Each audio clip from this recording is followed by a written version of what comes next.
I'd like to welcome you all to the Venda Museum. This program is very bittersweet because it is the last program related to deconstructing ideology, but also I am so excited that there is a new crop of programs and exhibitions coming up, and I will touch on those at the end of the panel.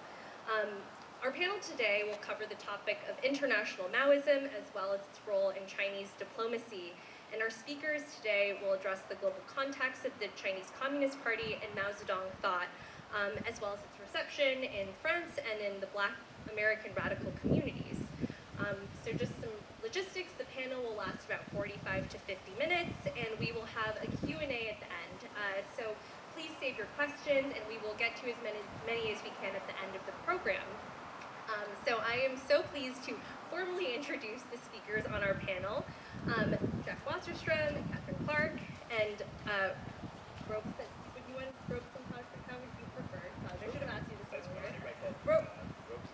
Robeson Taj Frazier, but Taj. And so, let's see. We'll start with Catherine, alphabetically. Catherine Clark is a cultural historian of modern Europe and associate professor in the Department of History at MIT. She received her BA from Swarthmore College and her PhD from USC. She's held residential fellowships at the Institute for Advanced Study in Princeton and the Camargo Foundation Cassis, France. Catherine is the author of Paris and the Cliché of History, as well as numerous works on French street photography and culture. And she's currently working on a project tentatively titled Maoist Chinoiserie, about the French interest in images of and objects from the People's Republic of China and France's role as a hub for their distribution and interpretation after 1949.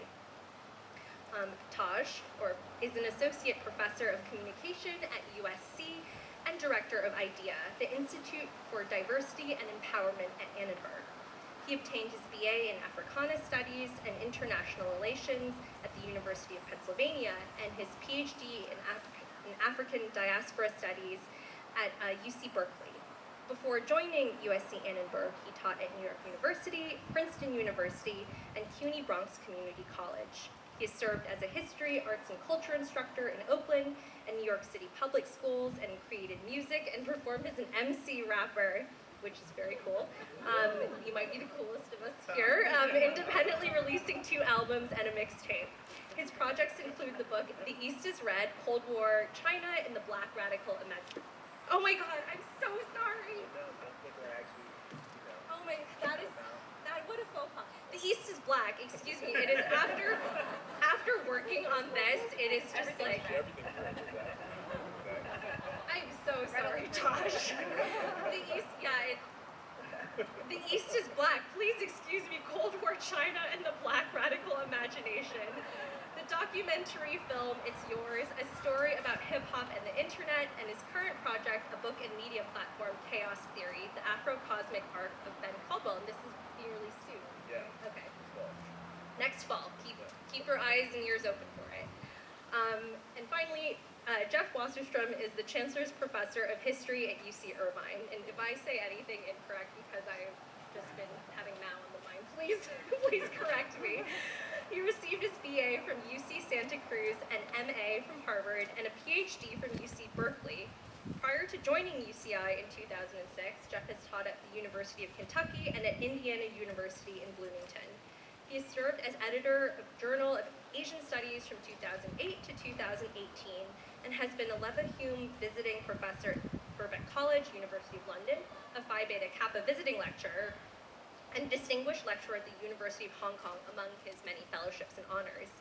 And his many books include, but are not limited to, and this is a long list, Student Protests in 20th Century China, Human Rights and Revolutions, China's Brave New World and Other Tales for Global Times, Global Shanghai 1850 to 2010, A History in Fragments, China in the 21st Century, What Everyone Needs to Know, The Oxford Illustrated History of Modern China, 8 Juxtapositions, China Through Imperfect Analogies from Mark Twain to Manchukuo, and Vigil, Hong Kong on the Brink. And in addition to these many books, Jeff has contributed to academic periodicals and written commentaries and reviews for magazines, newspapers, and many online publications. So as you can see, we're in very good company for our discussion today. So please join me in welcoming our panelists. And I would love to thank you all for joining us today. And Taj, I'm so sorry. It's exhibition, you know, it's getting to the end of the exhibition cycle. So let's get started. Maoism, or Mao Zedong thought, was and still is central to Chinese Communist Party, or CCP. Its political theory, especially during the Cultural Revolution, and at that time it was really a part of daily life.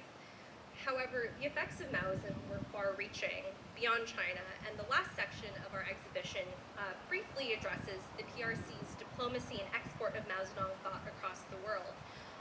So, Jeff, that was loud. Jeff, I was wondering if you'd be able to speak more about the history of the CCP, especially its global context, as well as this export or dissemination of Maoism. Thanks a lot. It's great to be here. I would only correct one thing about your introduction of me, is that some of those books were collaborations, co-edited, co-authored, and all that. But thank you so much for that.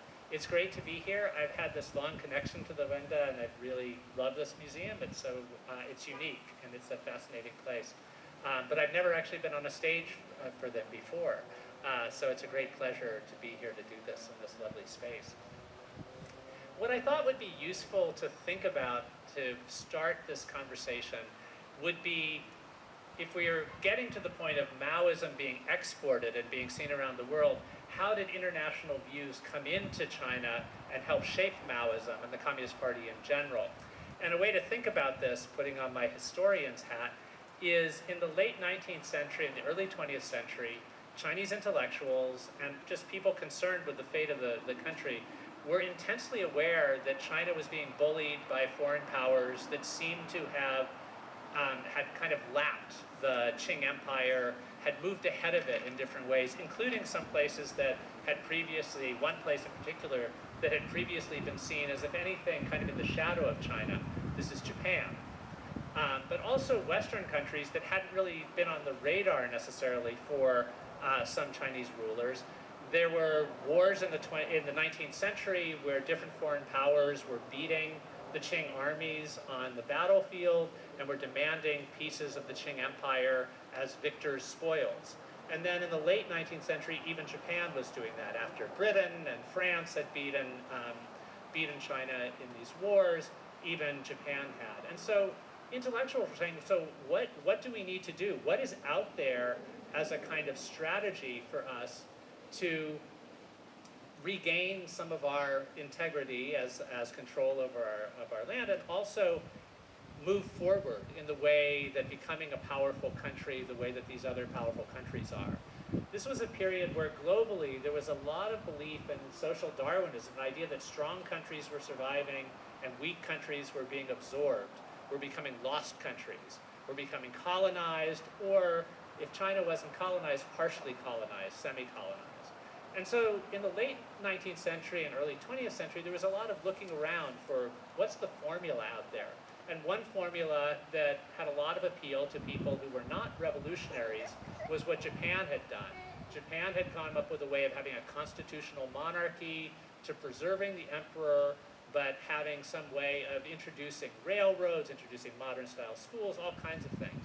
So people who didn't want to overthrow the dynasty found the Japanese model very attractive. Those who wanted to overthrow the dynasty saw these things called revolutions in different places. A lot of the countries that were beating China at wars, like France, had a revolution where the king had been deposed, so maybe the emperor needs to go to have this strategy of modernization. But then over time there was an idea that actually, but those places, they don't look much like what this sprawling agrarian empire of China is like. So is there some place that's like nearer, Japan was near, but is someplace like us that seems to have come up with a strategy for modernizing and changing? And that's when the Russian Revolution came along, to simplify. So Russia was this sprawling empire that was being left behind by other countries, and then it had this revolution, and it seemed to be becoming a great power. So international communism became attractive to some Chinese intellectuals in the early 20th century, largely because of the Russian Revolution that seemed to have this way of kind of leapfrogging from being a pushed around, backward, lagging country to being a powerful one. And so the people of Mao's generation and around then, and the mentors that he looked to for guidance who were a little bit older than him, he was born in the 1890s, some were born a little earlier, some were born a little later, really seized on this idea that communism, Bolshevism, might be the recipe. And a mentor of Mao's dreamed of this time when red flags would cover the globe, and China should be part of that wave rather than being left behind by it. And this idea of looking to the Soviet Union, newly found Soviet Union, as a model. And the Soviet Union did something very smart, was that they renounced all the gains that the Russian Tsar had gotten over China and said, look, we don't want a piece of China, we just want to serve more as a model for what China could become. And this was a tremendously attractive idea for Mao and those of his generation. And so they were attracted by different things about communism, but they were partly attracted by its promises of what it would do socially, but they partly were attracted by it seemed to be a recipe for strengthening your country. And it also seemed to be something that was having global reach, or could have global reach. So eventually the Communist Party rises to power in China with this idea that the Soviet Union is their older brother, is helping to spread global revolution. Mao doesn't go any place out of the country until he goes to Russia. Some or other communists of an earlier period of his colleagues, some of his colleagues of the same period, went to France and were inspired by different parts of the world. But Mao, really the one place that he was focusing on was the Soviet Union. And then when Stalin dies, and then he identifies a lot with Stalin, but when Stalin dies, the Soviet Union stops talking about trying to revolutionize the world. They're just going to focus on things at home. They're also going to downplay this sort of emphasis of the top leader, and Mao liked being the top leader and a kind of model of Stalin. So Mao sees an opportunity to perhaps become the center for this global revolution of communism, and rethinks of his ideas kind of protecting the flame of a global reach of communism. The other thing that he thought of early in his career, and others thought of, well, maybe China could provide a model for other places that are largely peasant societies that have been bullied by the West. Maybe we could have a recipe that other places could look to for a way of catching up. And early in the period of the Communist Party rule of China in the 1950s and 60s, revolutionaries in places like Cuba start to think, well, maybe actually the model that Mao has of a peasant-led revolution might be something that could work better for us than some of the other theories going around where the working class in urban areas has to lead the revolution.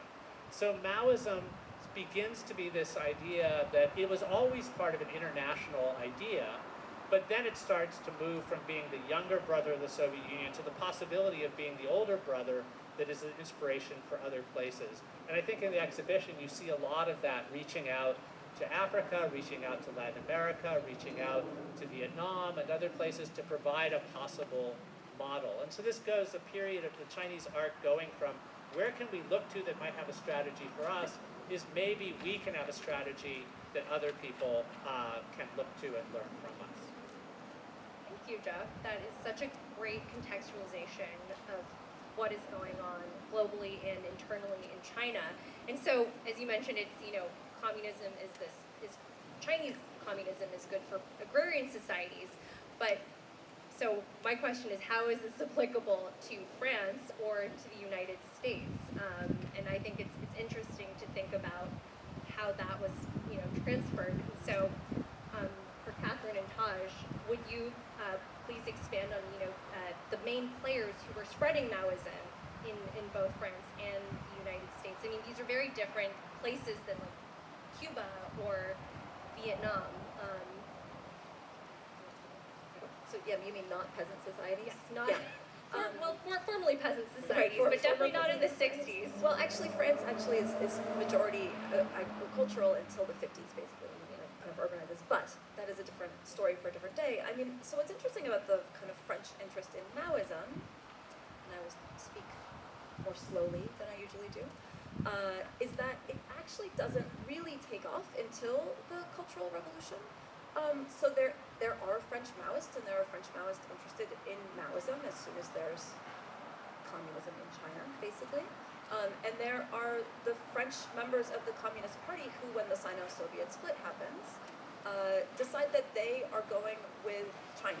And so they found basically a Maoist party at that point. But Maoism doesn't become a kind of household name or a well-known political ideology in France until the 60s, and until there's a group of students basically who are Maoists, who are using, who are talking about Maoism, who are thinking about Maoism, who are leaving their studies at France's most famous schools in order to work in factories, and who are deploying Maoist kind of labor reform techniques and violence within those factories. And then you have a whole generation of intellectual celebrities who take up the cause of the Maoists in the early 70s. And that's the point at which Maoism becomes a cultural phenomenon in France. So it's not until 1970, basically, that the French are really talking about Maoists and thinking about Maoists, because a handful of Maoists are imprisoned, and you have Jean-Paul Sartre, the philosopher, taking up the cause of the Maoists. You have people like Mick Jagger interrupting a concert in Paris to plead for the release of the imprisoned Maoists. And this, it's really late. It's the 1970s that the French become super interested in Maoism. So we can talk about that more, but let's hear a little bit about the American side. So it's interesting, similarly among folks who were alive in the 1960s or 1970s, probably the most prominent image of Black American engagement with Chinese political thought, Maoism, is that of the Black Panther Party for self-defense, selling Mao's Red Books on Telegraph Avenue, if you've been to the Bay Area, and basically selling the books as means of raising money for their organization. So that became a really prominent image, iconography of the 1960s, 1970s, and then as well the kind of image of, you know, Black Panther Party members, Huey P. Newton, Elaine Brown traveling with a delegation to North Korea, to China in the 1970s, and actually traveling with then Rampart's editor, now my colleague at USC, Bob Scheer, traveling with him and his counterparts in the 1970s. So that's actually the kind of prominent image among folks in the late 1960s, 1970s, and as well, really for a long time among historians. But what's interesting actually is that Black American engagement with Chinese political thought, the Chinese Communist Party, extended long before the Black Panther Party for self-defense in the late 1960s. In many ways, the Black Panther Party for self-defense, their engagement with China really was a product of their predecessor, that of Robert Williams and Mabel Williams, two Black radical organizers from Monroe, North Carolina, who had to flee this country as a result of their political activism in the South, and whose engagement with China themselves came out of kind of part of what she was just talking about, experience, and what Jeff was talking about, experiences in Cuba. It was really by way of Cuba that they were connected to the Chinese political government and were provided with exile in China throughout the 1960s. Black Panther Party for self-defense, when they situated their ideology of revolutionary intercommunalism, they based it within the political thought, the Black nationalist rhetoric of Robert Williams. So if you look at their early political thought, the people they referenced as the kind of folks who were shaping their approach was that of Robert Williams, Malcolm X, and various other Black nationalist radicals and Black leftist radicals. But even before Robert Williams, you know, you had other people like W.B. Du Bois and Shirley Graham Du Bois, his wife, who traveled to China in 1959. Actually, the first political news correspondent from the U.S. who got access to China when, you know, folks were not allowed to travel to China throughout the 1950s was a Black journalist by the name of William Worthy. So there's been an ongoing kind of interest in developments in China, really before even 1949, before the rise of a Chinese communist government. But nonetheless, when it kind of gains a certain kind of a celebrity, a certain kind of aura among Black activists, is really in the 1960s and especially in the 1970s, where you really are seeing more and more black leftists distancing themselves from the Soviet Union, distancing themselves from many of the organizations that have been associated with the Soviet Union, and who are at least trying to seek what they believe to be a more kind of radical communist sensibility, and one most especially that really centers an anti-imperialist, an anti-capitalist, and an anti-racist political ideology. And that was one of the things that the Chinese government did that was very different from that of the Soviet Union. They really centered a kind of anti-racist disposition within their rhetoric. And they worked to cultivate more ties to black political activists, especially in the 1960s and early 1970s, in ways that the Soviet Union did in the 1930s, 1940s, but probably not as much towards the 1960s, 1970s. Thank you. So, Taj, you just touched on the anti-colonial elements of Maoism that were really popular with these black radicals. So what other elements of Maoism were embraced by these groups, and what were rejected, and just how different were these iterations of Maoism? Were they from Maoism in China? How was it transformed by these groups? So I think it's interesting what gets sort of selected to be emphasized and what gets forgotten. So for example, when you had youth activists in different parts of the world in the 1960s saying they admired the Red Guards, what they often sort of left out of the picture is that the Red Guards were fiercely loyal to somebody in charge of the country. So it was this odd mix. You had a counterculture that said be suspicious of all top leaders, and yet they were selectively just focusing on the radical statements, not about the personality cult leadership thing of it. They did focus on the anti-colonialism. There were some statements. I mean, there are statements from Mao. You can, this notion of women hold up half the sky. That was something that it could appeal in different places.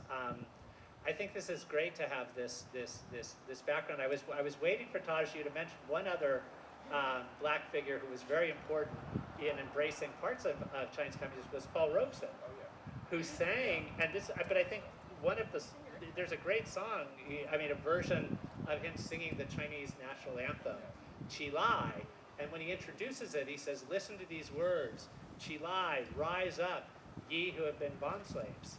And he was sort of focusing on this, that of course the Internationale has that reference to slavery in it, but it takes on a different kind of power there. So there are these ways in which that use. So those are, I think, the things, and it's also, I think, just the impatience. There was also the biggest horrors of the Mao era, the Great Leap Forward, famine, was about change being fast, not waiting for the long playing out of history that Marxism often said. You've got to go through these stages.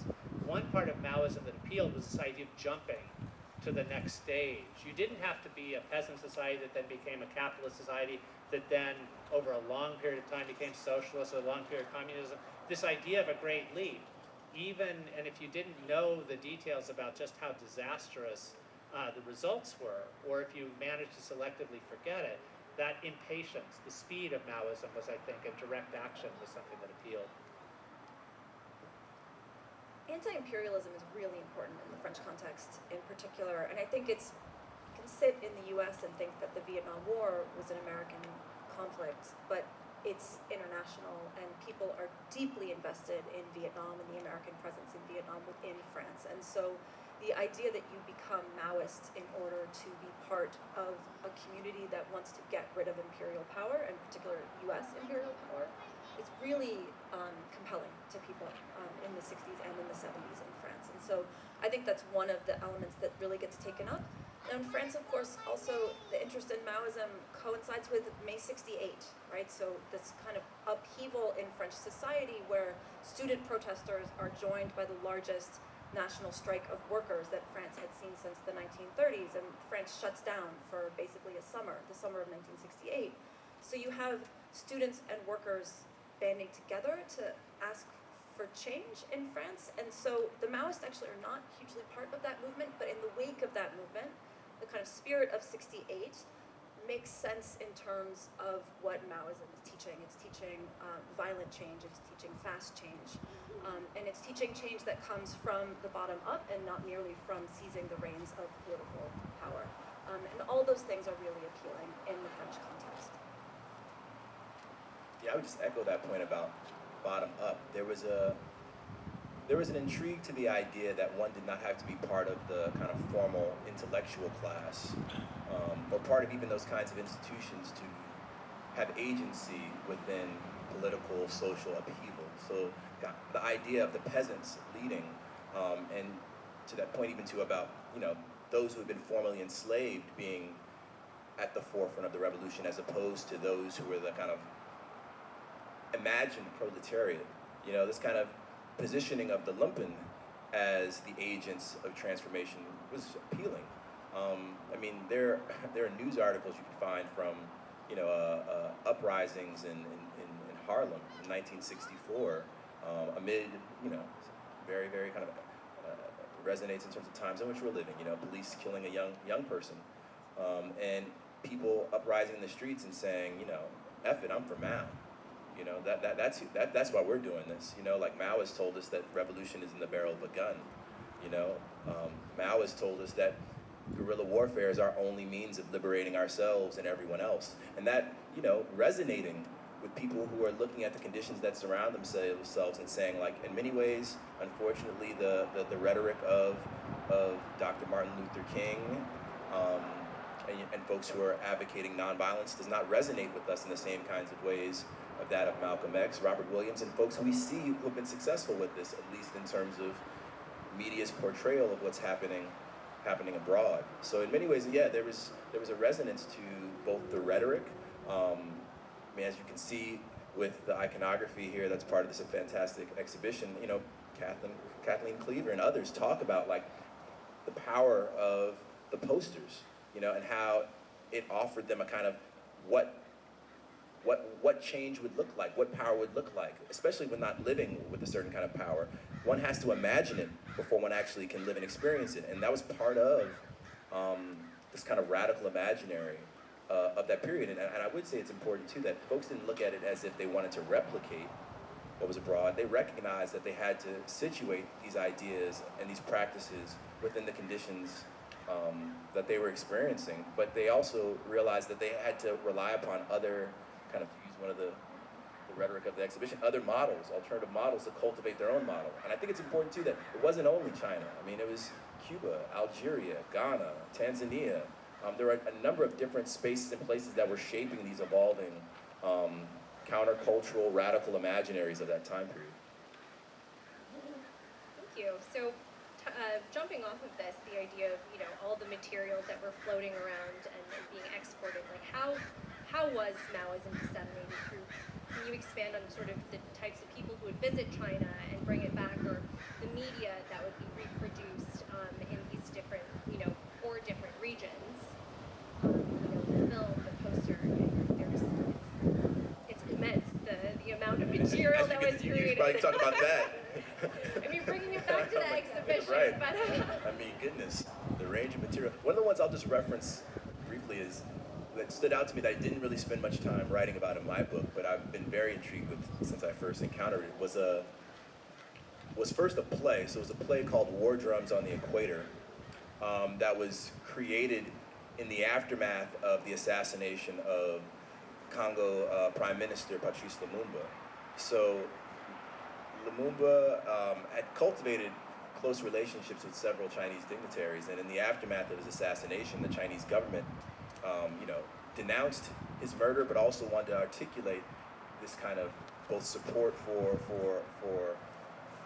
his supporters, and as well as to highlight this imagined kind of relationship they wanted to forge with various African governments. And so they created a play that was a kind of reenactment of the liberation of the Congolese, and that highlighted Belgian terror and atrocities there, but the Congolese people kind of taking control and gaining autonomy and independence. And so they cultivated this play, in an opera. It was beautiful in terms of set design and music, What's also interesting is that all the actors, for the most part, were played by Chinese actors in blackface. You know? Yeah. You know, so I mean, so it kind of gets into some of the, because the contradictions of it all, because at least among the Chinese, there wasn't the same kind of race, same kind of history of these demeaning depictions and stereotypical representations, and as well the industry that was built upon that in the United States. There wasn't that same kind of relationship to that history, so they didn't approach it with the same kind of like, is this wrong or right? And in the aftermath, they actually also made a film based upon this narrative. So that's just one of these examples of the different ways that the Chinese government was using, you know, different forms of visual culture, popular culture, as a means of both shaping narratives domestically, right? Because part of it was also an agenda of shaping for Chinese people, like, this is the kind of cultural, ideological power of China beyond China, right? But as well as a tool in terms of building, you know, different forms of cultural contact and traffic with folks outside of China. I think I'm gonna lead everything I say here with what's so interesting about France, but like France is endlessly interesting, which is good because my job is to write about it. But like the French are most interested in China when no one can go to China, right? So it's this period when China can be this place that is what they imagine. So you have a first generation of French people who are interested in Maoism who go in the 50s and go in the early 60s. There's even exchange students who go in like right kind of when France reopens diplomatic relations with China in the early 60s. But at the moment when they're most interested in Maoism, no one is going. So you're getting books, right? There's like the Little Red Book translated into lots of languages, edited volumes of Mao's quotations. There's a journalist who ends up helping to found the new Maoist party in France in the 60s, who writes for the French communist newspaper L'Humanité, and he founds a bookstore in 1964 on the Boulevard Sébastopol in Paris. It's like right by the Pompidou Center, basically. And it's still there, and it's a huge bookstore devoted to Chinese culture. But it is one of the only places where you can buy texts about China. They sell some posters, they sell the Little Red Book, they sell very few things, and this is where everyone is getting their information in 1968, basically, 1970. This is still where people are getting their information about China. So then they're imagining things. I don't know, has anyone seen Godard's film, La Chinoise? No? Yes, a few hands, a few survivors of this film. Sorry, it's not, I mean, not a very good joke. But it comes from this period in which Godard is making these kind of very political, very Maoist, as he calls them, films that are not well watched today, where it's basically people in Mao jackets, holding little red books, having complicated political conversations. It's based on a Dostoevsky novel, and they're trying to assassinate the Russian Minister of Culture who's visiting Paris. It is a very strange film. But really, a lot of what is happening is people like projecting their ideas of what China is and what Maoism is, because they're not getting a lot of information, right? And then that changes. I think in the early 70s, people start to go, and what those people see affects how they think about Maoism. And I think that's the kind of moment when this French fever for Mao and Maoist ideology kind of starts to break down. But that middle period is very weird. The great thing about being on panels like this is I'm learning so many things I'm going to be slipping into my lectures, because I love to use cultural examples and the sort of strangeness that can happen with flows across cultures. And I'm feeling bad I don't have Robert Williams in my lecture, but he'll be in the next time. And I don't have Mick Jagger in. Though I sometimes think, you know, probably the first time I heard of Mao was through the Beatles song, If You Go Carrying Pictures of Chairman Mao. Not going to make him anyone anyhow. But so, okay, so now I can have Jagger there too. One of the things I just want to play off of is as an American, there's this idea when China was closed. And that resonates because now to some degree China is more closed again. And you know that you have to try to figure out what's going on very little information. And it was true with, I think, what you were saying with France and with other parts of Europe, Western Europe, there'd be the same story. But under the early period of Mao's rule, China wasn't closed to the outside world, it was toggled to certain parts of the world. So when it was blocked when there was less movement from the West than there had been before 49, Eastern Europe became someplace that was very connected. There was, so for example, one of the people who went to China besides, in the early 1960s was Che Guevara. And there are photographs of Che meeting Zhou Enlai. And Che Guevara became somebody that if you were if you were growing up in China, Che Guevara was somebody you only knew vague things about, and Cuba was something you had this sort of interesting and sometimes romantic idea about. And I remember a conversation I had with somebody who grew up in China, a woman who's now a literary specialist on China, talked about being a member of the Red Guard generation. And she said Che was so cool. Che was the one sexy guy that you were allowed to have sort of fantasies about. And that was a kind of light feeling, she said, because, so much of it was kind of unisex, but here he was really cool. But she also said that she had a male friend who was so entranced by the idea of Che Guevara going off and the idea that somehow of a kind of leading the revolution, and being part of revolutions in any part of the world and travel that Che represented, that her friend went off to Southeast Asia to try to be part of guerrilla movements there, feeling that China's revolution had kind of ossified, but there was these revolutionary movements being fought there. So there was a way in which that was one where a kind of, trying to imagine out of what the little bits of information you had them go there. And by the way, I can't resist saying that I also know a Hungarian former dissident of that same generation who said that for him, the one person who you were allowed to think was really cool and he found really sexy was Angela Davis. Because there were images of her that the state had their own reason to think, because for them, Angela Davis made America look bad, to talk about those things. But he was of a generation that was also somebody that you could talk about and say, what does this person mean? And he says one of his first political action was to demonstrate outside the American embassy or some American building in Hungary against the Vietnam War. And for him, it was patching together these ideas of radicalism, of what you could take that was allowed, and then project onto the things that you cared about. And he was protesting the Vietnam War, but also was a way of being part of a youth global movement of expressing you're being pissed off with the status quo, and you get away with it.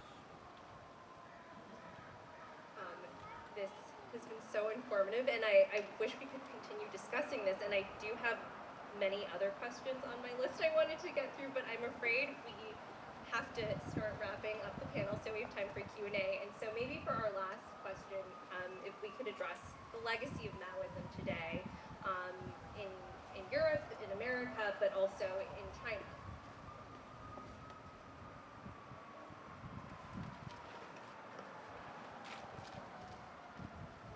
A lot of the people who we think of as important for shaping modern contemporary France were Maoists. So like Michel Foucault is very interested in Maoism. His critique of the prison system comes out of his actions with Maoists, trying to get other Maoists freed from prison. The man who founds Serge July, who founds Liberation, the French newspaper, he was a Maoist. People who were Roland Barthes, dabbled with Maoism. People who were important for shaping the cultural institutions, political thought, social thought, were invested in Maoism as young people. And I think that that is part of the legacy of Maoism. The other part is a continued anti-US imperialism that was expressed through Maoism and continues to be expressed in France today. And then in my own work, I've been tracing this generation of people who went to China a little bit later, who weren't Foucault, but who went to China in the early 70s and have ended up in very important positions of power within France, or kind of an intellectual status, and thinking about how those experiences shaped them. They weren't necessarily a dogmatic generation. So Maoism still matters, and not just because it shaped the films of Jean-Luc Godard. So we really Well, yeah, I've talked about it so much, probably in terms of kind of political activists. But goodness, I mean, think about the number of musicians, and who I wouldn't even say are Maoists, but who have referenced and engaged with Maoist ideas and the work of the Chinese Communist Party. I mean, from Charles Mingus to probably a prominent one who died several years ago is the musician Fred Ho, who kind of continued this kind of legacy of Afro-Asian solidarity through music, through culture, through creativity. And goodness, I mean, there are still various Maoist-based organizations, political organizations, several of which are really prominent, especially in Los Angeles, in terms of, advocating in opposition to police brutality and the actions of the state. One of probably the prominent ones is the Revolutionary Communist Party. And if you don't know of them, you probably have seen them if you've seen any photographs of political organizing in this city and various others. So, I mean, yeah, Maoism still resonates people. I mean, there are still people who are devout in terms of, leaning into the ideas of, political reading groups and the importance of political education, but who also denounce the atrocities of, the Chinese government during the 1950s, 60s, 70s, and their atrocities of today. So you have a number of people who pull, kind of to that point, they pull certain things, but they're far more engaged and aware of all these atrocities in terms of the Great Leap Forward and the Cultural Revolution, but who recognize, at least in terms of part of what resonated, what was the power behind many of these kinds of ideas within the writings and the political rhetoric. The story within China is one of phases. So soon after Mao died, there was this idea that there had been a mistaken path taken. But there was not a complete de-Maoification. There was not a complete criticism of Mao. There was this idea that basically that you could preserve some good things about Mao, but then the last 10 years of his life you had to see as discredited. That was kind of official judgment on him. And it seemed that that was going to kind of settle in. And then we've seen a kind of resurgence of some of the aspects of Maoism that seem to be things that the Communist Party said, well, to maintain our rule, we need to do some things very differently, like not celebrate the top leader as being completely unlike everybody else, not have his book be everywhere, not have his face be everywhere. I mean, I went to China in 1986 for the first time, and Deng Xiaoping was the most powerful person there. There was another person who was officially the most powerful, but people knew Deng was, but you could go a long time without seeing a picture of either of them on the streets, or even on the television or things like that. There was the idea that the Communist Party was in power, and there was a kind of collective leadership group. That was how you're supposed to think of it, not a personality cult thing. And it seemed that this was over, this part of Maoism, even though there was an idea that some of Mao's projects had not been discredited, but that part of it had been. But what we've seen now under Xi Jinping, and it started under, there was a rival for Xi Jinping, Guo Xilai, that also revived some of the singing of the old songs, some of the use of some of the old slogans. But under Xi Jinping, we once again have a leader whose books are the first thing you see when you go into a Chinese bookstore, that are being translated and spread all over the world, very much like a kind of, it's not a little red book, it's a big fat book, and it's several volumes, and it's very, very boring. But it's very powerful as a symbol, that it's different but seeming a similar thing. The statement is, it's not to convince people to follow Xi Jinping thought, but to follow China as a model, to look for China as an ally. So it's recapturing some of the kinds of international things that you see there. Thank you so much. This was a wonderful discussion. And now we have some time for a Q&A. So if you have a question, please raise your hand, and a member of our VE team will walk around with a microphone. Jamie, can you choose for us here? Oh, I have to choose? Oh, Yes. That's okay. The gentleman in the green? Here we are. If you could ask a single question, if there's any individual on the panel that you'd like to answer, please address them by name. Otherwise, it's free game here to answer. Thank you. Thank you, and thank you all for addressing a very complicated topic in a really short period of time. And to complicate it even more, one of the issues I always have is the U.S.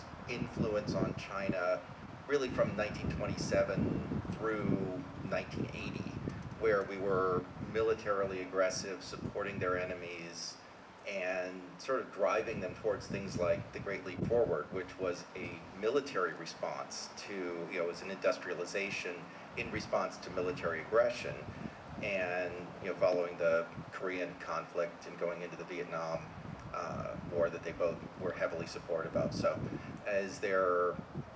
how much is U.S. aggression towards China influencing your work and the history that you're addressing?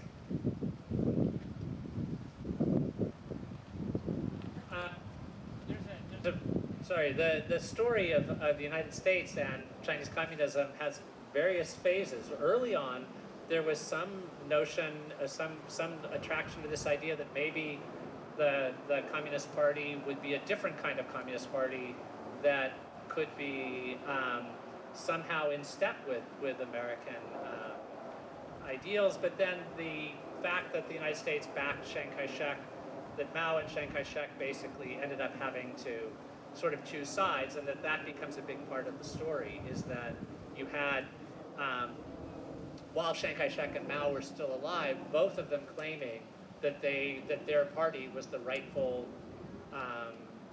party in charge of China, that this China was divided, but it should be reunited under single party rule. Something's very different now that Taiwan is not under that kind of leadership.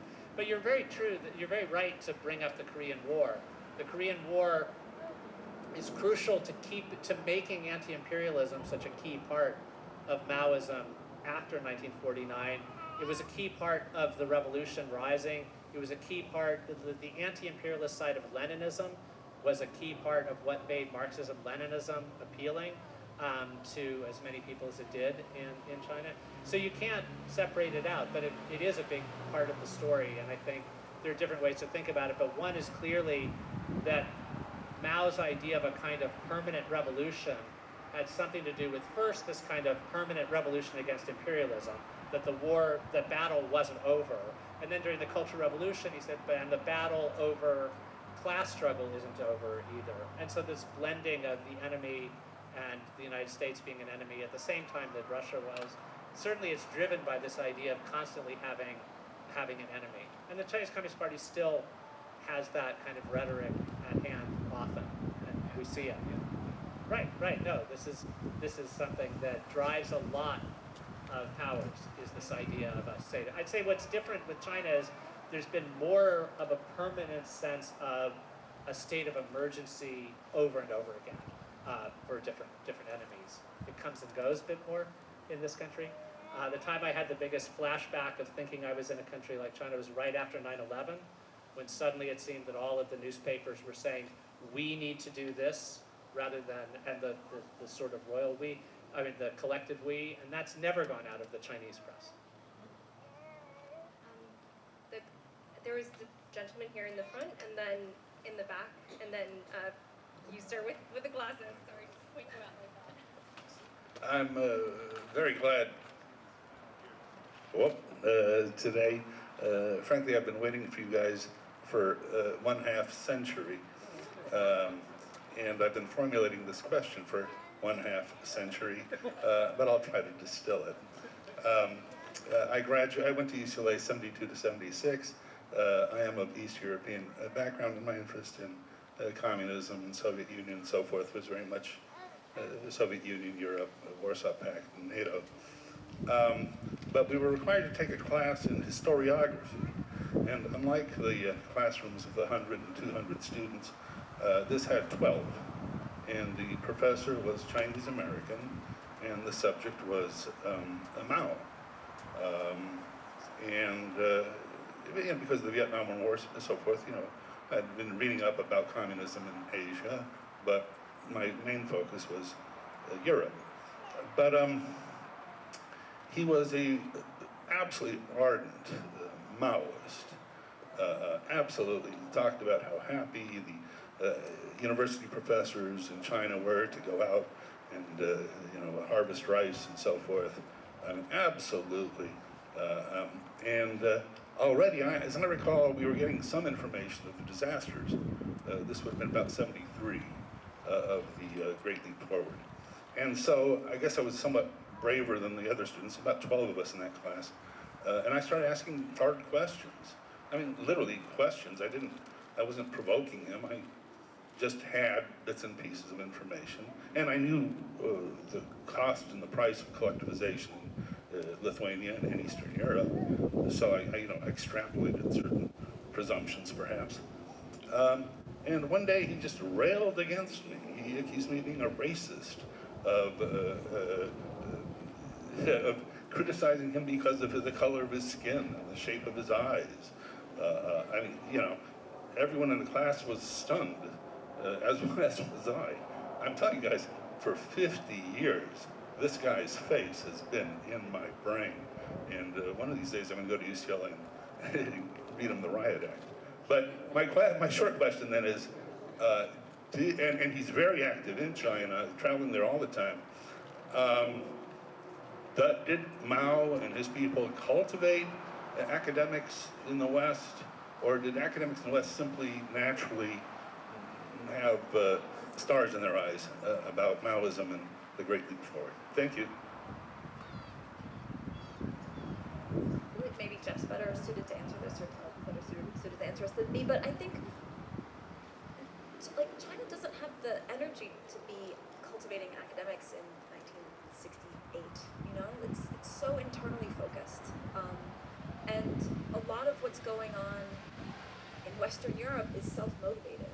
Right? The Chinese are distributing things, and there are people translating texts, but it's not by any means a kind of concerted effort to cultivate intellectuals in other places. That's different in different periods, but my guess would be that no, this professor was not, target of some sort of campaign within China. But anyone disagrees with me, they will let me know. I think it's more a matter of selectively reading into some place that there isn't much information going about, putting a interpretation on it that fits with what your concerns are and your worldview is at that point. So it's that projecting rather than cultivation. I really appreciate Taj's presentation on African American politics in relation to Maoism, but I'm a little disappointed that there's anyone here who can talk about Asian American politics in relation to Maoism, and I think this is a very important part of the history of U.S. reception of Maoism. And I do have a question specifically for Taj, and because I read the article, The Cues of Blackness, is a really wonderful article, and I really like the part where you talk about the way African people and black people being used during the Maoist period, and then like after Mao, during the period of capitalist reform, there's also anti-blackness and anti-African demonstration in China, right? So, but then my question is whether actually in the light of what happened after Mao, in the light of capitalist reform, we're seeing rampant common fetishization of whiteness, not just in China, but also in Hong Kong, Taiwan, right? And fetishization of whiteness is also linked to anti-blackness, right? So in this larger context, do you think actually the Maoist ideology, which talked about third world solidarity, even though, I mean, there's elements of real politique involved, right? It still has its own emancipatory potential that can be used as maybe a remedy, right, to the situation that we're seeing today. Fantastic questions and points and commentary. So just in terms of the first point, yes, you're completely right in terms of there's no way to really get into the impact of Maoism and Chinese communist political thought in the US context without giving close attention to Asian American radicalism throughout the 1960s, 1970s, and thereafter. So even the person I was talking about, Fred Ho, a really prominent musician, activist, continues to situate his work and creative practice in conversation with third world solidarity movements, political thought, of which Mao and Maoist thought were contributors to that. So I think that's a really important point it's important to situate Maoism in relation to third world solidarity movements, third world notions, of global transformation and upheaval. And I agree with you. I think part of, at least especially for the folks who I've studied and interviewed, what they found within Maoist thought and China's outreach to the world was primarily, I mean, the fact that yes, it was rhetoric, but they also could see. I mean, folks traveled to Tanzania. You know, they saw the building of the Tanzam Railway, right? So there was a sense of, it's not just rhetoric. There are real resources being put towards you know, trying to situate, you know, African countries in being more independent and having autonomy, you know, and giving loans without having, you know, ridiculous kinds of interest rates, you know, being very, very clear about these relationships. And there was, to your question too, there was a sense of, you know, that this is an evolving, you know, a sensibility. And yes, that I think is something that allows it to continue to resonate. And within, part of what we don't talk about in terms of capitalism is the centering of whiteness, this fetishization of whiteness, even without using white bodies or people. You know, I think that's a really important point, because that's what often gets left out of the kind of critiques of capitalism, that part of it was also centered in the various ways that the US and models of the US become the image of progress and democracy and transformation and change, and how that, you know, got appropriated, unfortunately, and adopted by the Chinese government in the aftermath of its shift in the 1970s. And the various ways, too, that, you know, Black Americans and other non-whites from the U.S. and Western Europe play a role and function as images of that. So to your question and point, yeah, I think that's one of the reasons why this kind of third world sensibility of Mao, of Che, of Castro, of all these folks still continues to resonate, because part of what it was centered in was having serious, deep, in-depth, ongoing conversations about racism, right? About being self-critical, about recognizing, you know, that once we respond to one set of contradictions, new contradictions emerge, and that being kind of part of our evolving kind of practice of political education and sensibility. And yeah, that still resonates. That's still very much a kind of a part of movements of today. So thank you for your comments, your questions, and your point. We have one last question over there, James.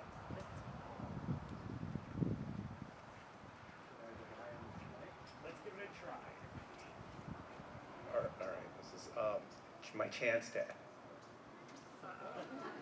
Sorry.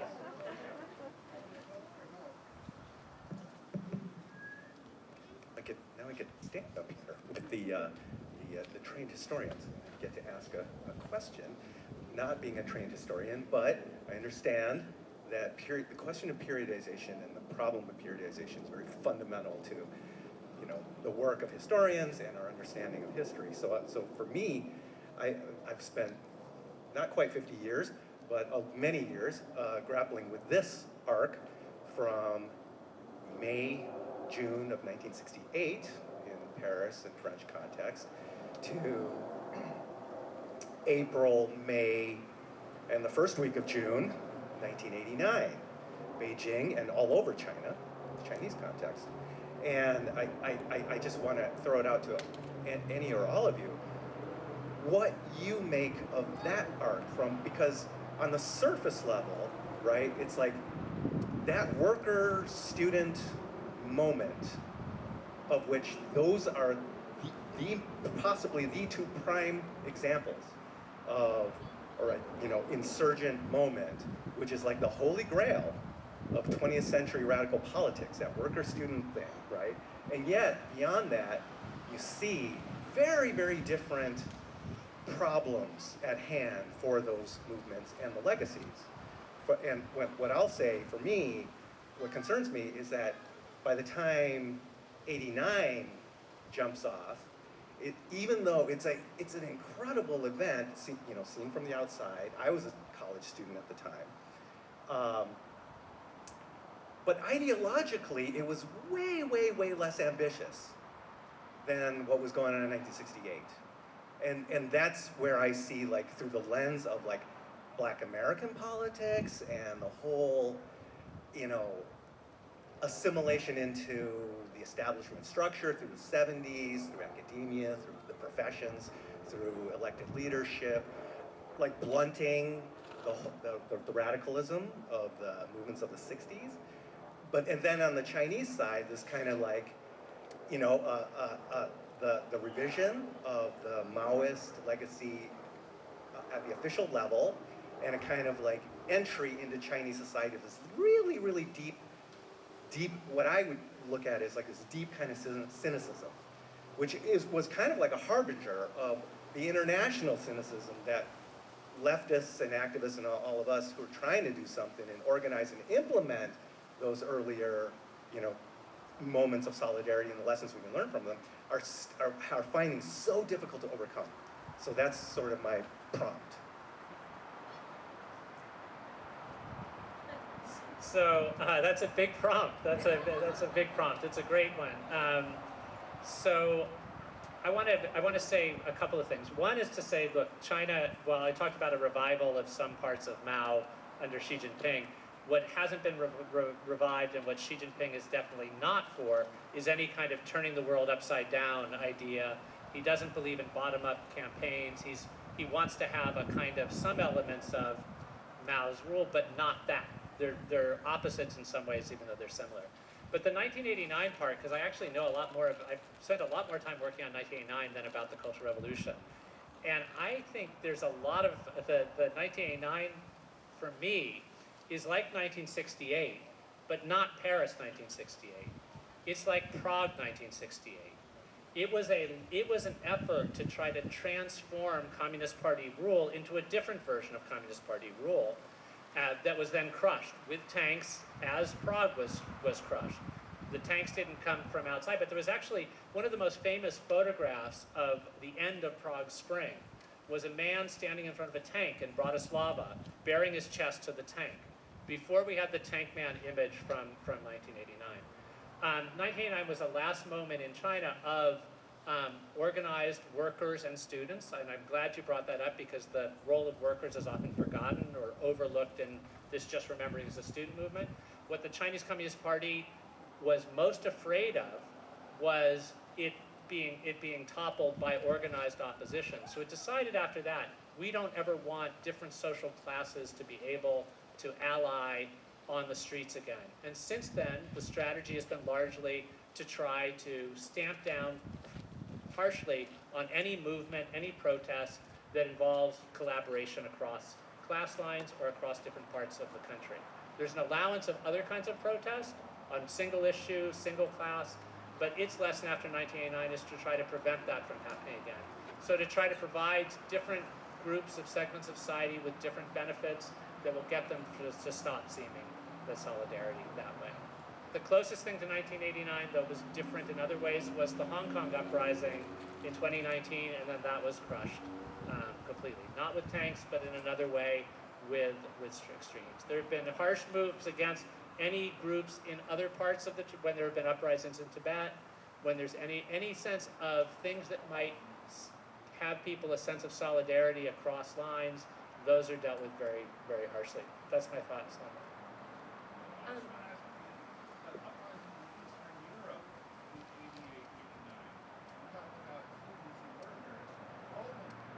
No, that's what the Chinese Communist Party now wants to prevent anything that's like what happened in Eastern Europe or the Soviet Union. That what keeps them up at night is the collapse of communism in those parts of the world. That's why it's a perfect place to be talking about this kind of issue in the Venda, which has had so many good exhibits about that. So I'm really delighted that China is now part of the mix here as well. So I would like to thank our panelists again for participating in this truly interesting discussion and Q&A. So thank you so much. This was great. And just before we go, a quick reminder that we have an exciting program this Wednesday at noon. It's an online panel called The Future of Democracy. It is moderated by Kimberly Marteau Emerson with panelists Nathan Gardels and Tom Ginsberg.